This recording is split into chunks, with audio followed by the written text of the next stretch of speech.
আপনার মন একটি নিয়ন্ত্রণ কক্ষ।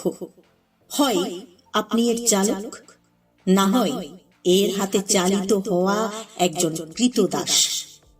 বিশ্বের সফলতম ব্যক্তিরা জন্মগতভাবে ভাগ্যবান নন।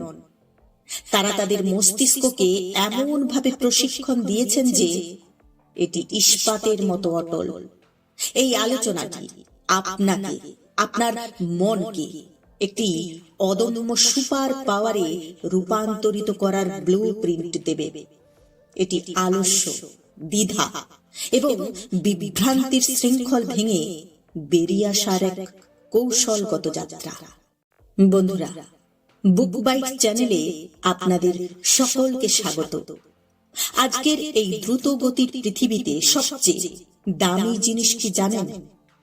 টাকা নয়, সময়ও নয়, এটি হলো আপনার মনোযোগ এবং আপনার মনের নিয়ন্ত্রণ। যদি আপনি আপনার মনকে নিয়ন্ত্রণ করতে না পারেন, তবে আপনার মনই আপনাকে নিয়ন্ত্রণ করবে। আর তার ফলস্বরূপ আপনার স্বপ্নগুলো কেবল স্বপ্নই থেকে যাবে। কিন্তু ভয় পাবেন না।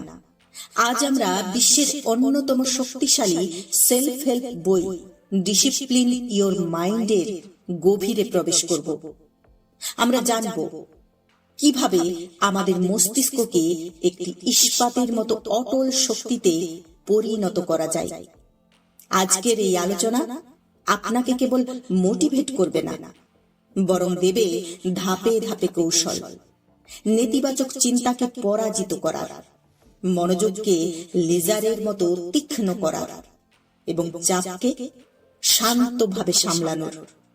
যদি আপনি নিজের আলস্য, প্রলোভন এবং দ্বিধাকে চিরতরে বিদায় জানাতে চান, যদি আপনি আপনার জীবনের চালকের আসনে বসতে চান, তবে এই মুহূর্ত থেকে শেষ পর্যন্ত আমার সঙ্গে থাকুন।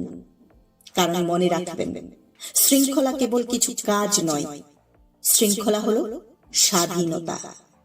বন্ধুরা, আমরা প্রথমেই জানব আত্মনিয়ন্ত্রণ বা ইচ্ছা শক্তির নির্মাণ সম্পর্কে। এই ভিডিওটি সুস্পষ্টভাবে দেখায় যে জীবনের আসল যুদ্ধ বাইরের পরিস্থিতিতে নয়, বরং আমাদের ভেতরের প্রবৃত্তি ও প্রলোভনের সাথে। ইচ্ছা শক্তি কোনো সীমিত সম্পদ নয়, এটিকে একটি মানসিক পেশি হিসেবে দেখুন। আপনি যত বেশি বার ছোট ছোট অস্বস্তিকর কাজ সম্পন্ন করবেন, যেমন অ্যালার্ম বাজার সাথে সাথে বিছানা ছাড়া বা লোভনীয় মেসেজ উপেক্ষা করা, এই পেশি তত শক্তিশালী হবে। আমাদের মন সবসময় বর্তমানের আরাম চায়, কিন্তু আপনার বড় লক্ষ্যগুলি দীর্ঘমেয়াদী ত্যাগ, ধৈর্য এবং প্রতিশ্রুতির দাবি করে। শৃঙ্খলাবদ্ধ মন জানে আজকের আরাম ভবিষ্যতের যন্ত্রণার কারণ। আবেগপ্রবণ হয়ে কোনো কিছুতে ঝাঁপিয়ে পড়ার পরিবর্তে নিজেকে পজ বোতাম চাপতে শেখান। এই থামার ক্ষমতা আপনাকে চিন্তা ভাবনা করার এবং আপনার লক্ষ্য অনুযায়ী প্রতিক্রিয়া জানানোর সুযোগ দেয়। এই নিয়ন্ত্রণই আপনার জীবনকে সঠিক পথে চালিত করে। দ্বিতীয় নম্বরে জানব নেতিবাচক চিন্তার ভাইরাস কিভাবে প্রতিহত করা যায়। আমাদের আত্মধ্বংসাত্মক চিন্তা ভাবনাগুলো, যেমন আমি যথেষ্ট নই, এটা সম্ভব না, আসলে পুরনো অভিজ্ঞতা আর ভয়ের সংকেত। এগুলি আপনার মস্তিষ্কে গভীর রুটিন তৈরি করেছে।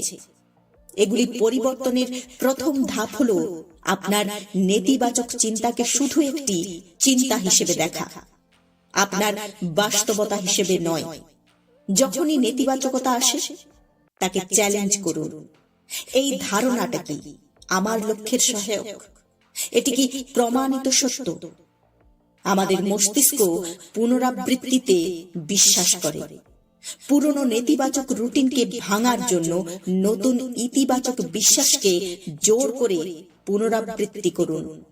পরিস্থিতিকে অন্য চোখে দেখা শিখুন। ব্যর্থতাকে ব্যক্তিগত দুর্বলতা না ভেবে শিক্ষার সুযোগ হিসেবে দেখুন।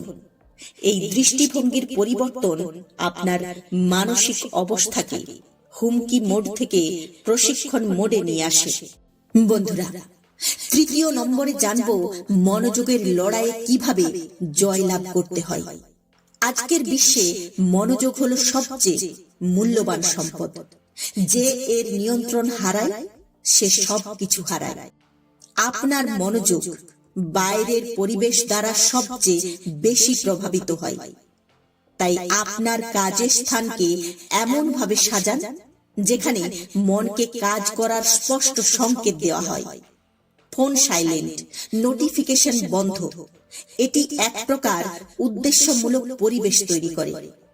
কেবল কাজ করলেই হবে না, সম্পূর্ণ মনোযোগ ও তীব্রতার সাথে কাজ করতে হবে। এর অর্থ হলো নির্দিষ্ট সময়ের জন্য নিজেকে বাইরের সমস্ত বিঘ্ন থেকে বিচ্ছিন্ন করে একটি মাত্র কাজে নিমগ্ন হওয়া। এখানে বড় ধারণাগুলো জন্ম নেয় এবং দ্রুততম অগ্রগতি সাধিত হয়। আপনার সময় ও মনোযোগ আপনার সম্পত্তি, তাই না বলতে শিখুন। যা আপনার লক্ষ্যের জন্য গুরুত্বপূর্ণ নয় তার জন্য দরজা বন্ধ করে দিন। এই সীমানাগুলোই আপনার ফোকাসকে রক্ষা করে।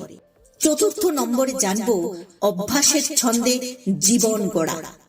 লক্ষ্য আপনাকে গন্তব্যের ছবি দেখায়, কিন্তু আপনার দৈনিক সিস্টেম বা রুটিন আপনাকে গন্তব্যে পৌঁছানোর রাস্তা দেখায়। তাই প্রতিদিন সকালে কি করব সেই চিন্তা করে শক্তি নষ্ট করবেন না। একটি রুটিন তৈরি করুন। যখন আপনার মস্তিষ্ক জানবে তার প্রথম কাজ কি, তখন এটি আলস্য না করে সরাসরি কাজে ঝাঁপিয়ে পড়বে। এমন ছোট ছোট অভ্যাস শুরু করুন যা করতে আপনার কষ্ট হয় না, যেমন প্রতিদিন 2 মিনিট প্রসারিত হওয়া বা 1 মিনিটের জন্য গভীর শ্বাস নেওয়া। এই ছোট বিজয়গুলি আপনার মস্তিষ্ককে ক্রমাগত বার্তা দেয় যে আপনি নিয়ন্ত্রণে আছেন, এবং এটি শৃঙ্খলার একটি শক্তিশালী প্যাটার্ন তৈরি করে। তাই নিজের কাছে করা অঙ্গীকারগুলি একটি ডায়েরিতে লিখে ট্র্যাক করুন। দিনের শেষে নিজেকে প্রশ্ন করুন, আজ কি আমি আমার রুটিন মেনে চলেছি?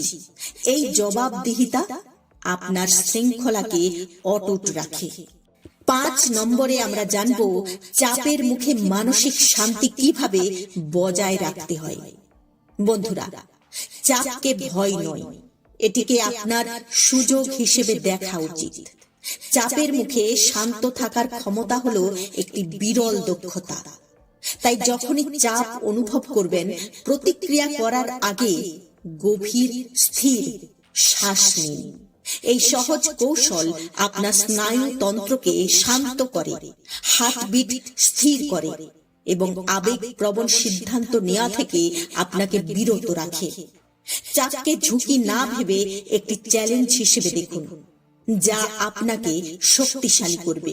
এই পরিবর্তন আপনার মস্তিষ্ককে আতঙ্ক মোড থেকে কৌশলগত মোডে নিয়ে আসে। তাই পরিস্থিতি যেমন আছে তা মেনে নিন, কিন্তু এরপর দ্রুত একটি অ্যাকশন প্ল্যান তৈরি করুন, যাতে আপনার শান্ত মন সমস্যার সাথে লড়াই না করে সমাধানে মনোনিবেশ করে।